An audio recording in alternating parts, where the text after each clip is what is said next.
Breaking news خبر شامل کرتے ہیں۔ عالمی خبر نامہ کے حوالے سے فخر نیوز کے بیورو چیف اعجاز احمد طاہر افغان سے امریکہ کے سابق صدر جمی کارٹر 100 سال کی عمر میں انتقال کر گئے۔ کارٹر سینٹر کے مطابق وہ اتوار کی سپہر جارجیا کے علاقے پلینس میں اپنے گھر میں وفات پا گئے۔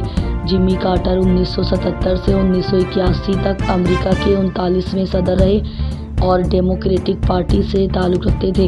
ان کی صدارت کے دوران مصر اور اسرائیل کے درمیان کیمپ ڈیوڈ معاہدہ طے پایا گیا، جس کے تحت مصر نے اسرائیل کو تسلیم کیا اور اسرائیل نے جزیرہ نما سینا کا علاقہ مصر کے حوالے کیا۔